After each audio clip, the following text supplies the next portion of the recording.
Hello, I'm Del Ballou, and I'm back again with part two of reclaiming old and unfinished paintings with a palette knife. And when I finished with part one, I realized that my water really doesn't look very good. The splashing parts just look like a few cotton balls. So I've got to do something to change that. And there is a significant amount of water rushing over these rocks, but this is probably a September rush, so it's not quite as vibrant as it would be in May or June when there's been significant snow to melt on the top of the Smoky Mountains. So I'm going to see what I can do to eliminate that. I'm going to try first of all to just do some more running water here and perhaps make a few more splash marks in other places. And one of those places might be right about here. And I'm using various tones of white. This has a little bit of yellow in it. I don't want to cover up those nice rocks because they look like they're down under the water. So anything I put on the top of them is going to diminish that.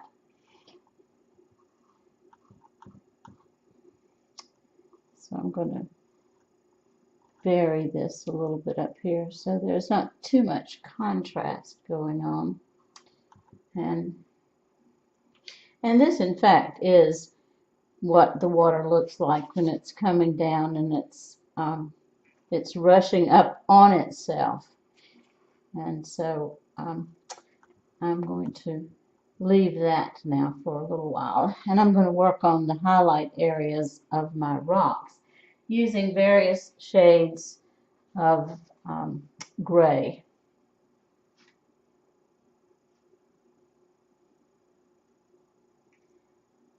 And as you can see, I have already in a previous time done some of that, which is actually going to make it a little bit difficult for me to use my palette knife over the top.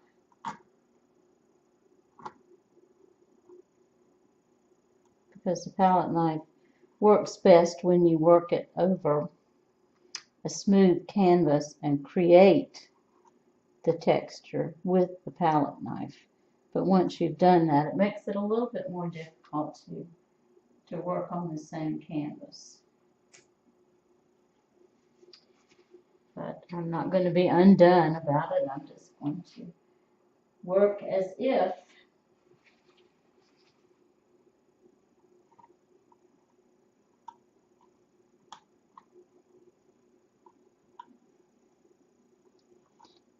some of these areas get a little bit more of the light. In this case, probably just coming through the trees. I don't think we're going to imagine that there's a lot of sun, but sun peeping through certain areas of the trees. And I'd rather have the trees than all that sunlight anyway. So on a good day, there would be spots of light coming through trees rather than too much sunlight, which for the most part would only be coming down in the very middle of the day. Now these little rocks down here, except for some stray light coming through the trees, would actually not be very light. Except as I've said,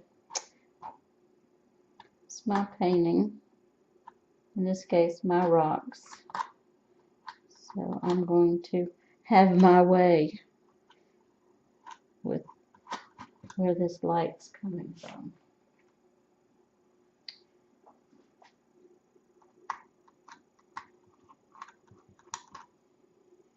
See, now that made a nice little shape right there because it only picked up where the dried paint had created some little bumps.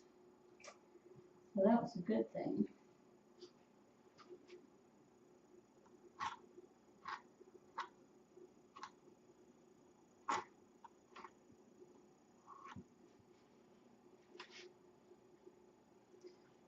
As we get further back here, I'll do a little bit less of that because what I want to do is draw the eye to the center focus, which is right in here. And so I'm going to be accentuating this tree a little bit, but not to the extent that it takes over on that side of the painting.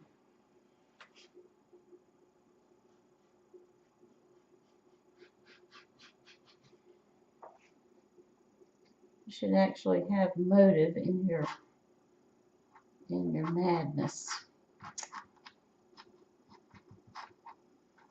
And right over here, I've done what I said I wasn't going to do. And that is, I've accentuated it more. So I can just bring a little bit of Payne's Gray and just diminish it.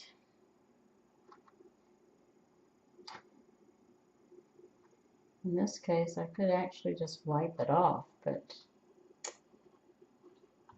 don't mind it being a little bit light here.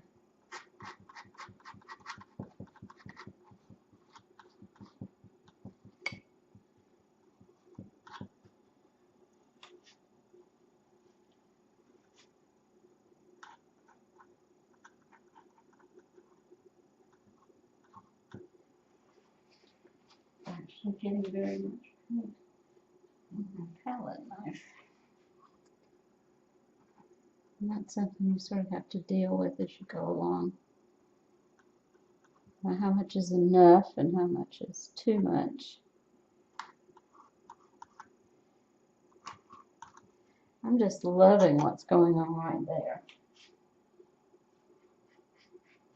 And I'm wondering if I can make that happen again. So let me just see. Oh yeah.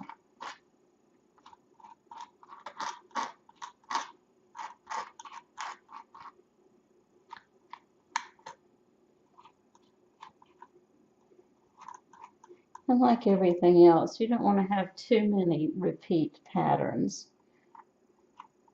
Repeat patterns are not only good, but they are necessary. But too much of a good thing diminishes the originals.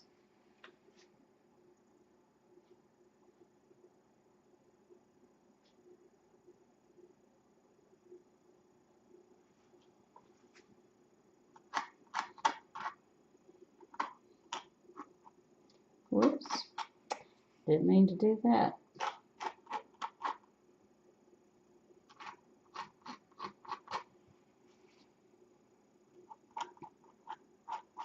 I did want to get a little bit of these other shades of gray worked in here.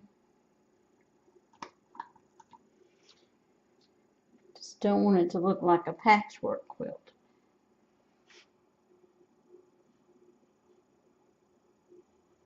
And that can happen. Okay, so right in here I want to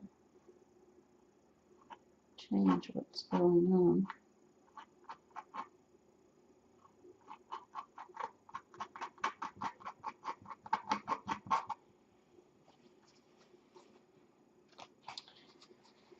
I really just don't like that, so I'm going to remove it.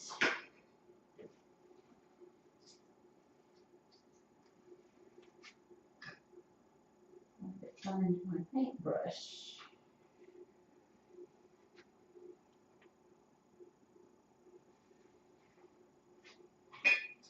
The best way to remove paint is to get your brush, dip it in the turpentine, but remove a good bit of it before you touch the area you want to remove, and then wipe.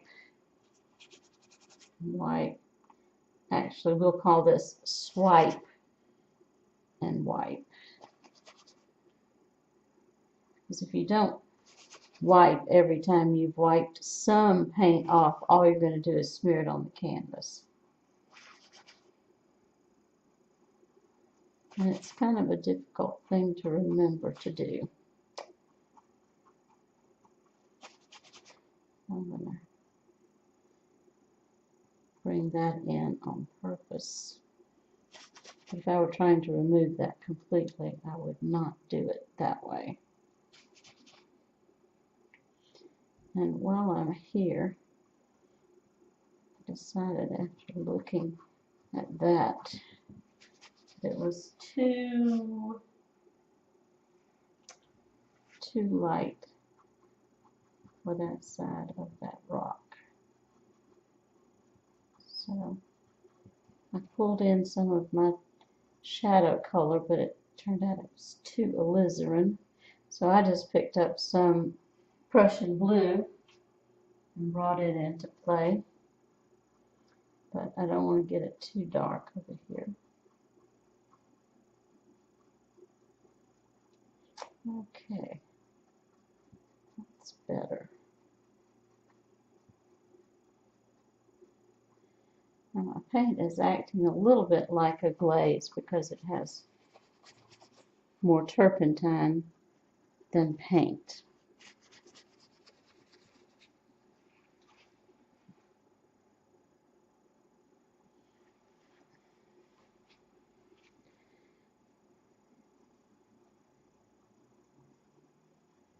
Still not real happy with that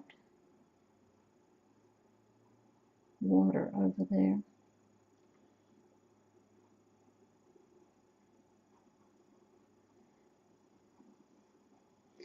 But there's no harm done in going back and forth between brushes and palette knife if you need to. And this is a soft brush, but it's a little bit larger than I actually need.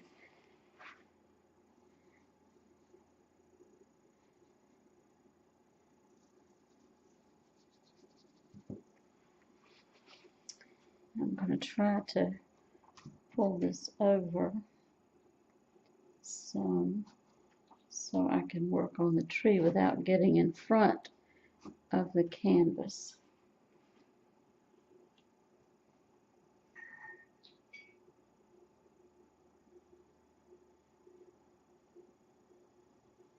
I want to eliminate that pink look I've got going down here in the dirt.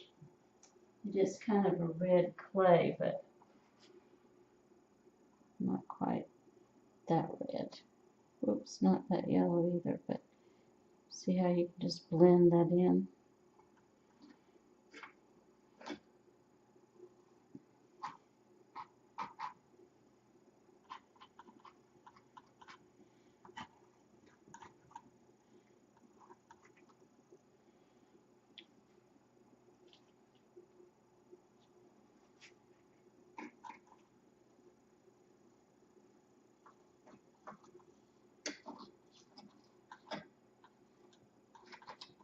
Okay, I'm pretty well satisfied with everything except the tree. So maybe I'll come back with another short video to take care of that. But for now, thank you for watching and stay tuned for part 3.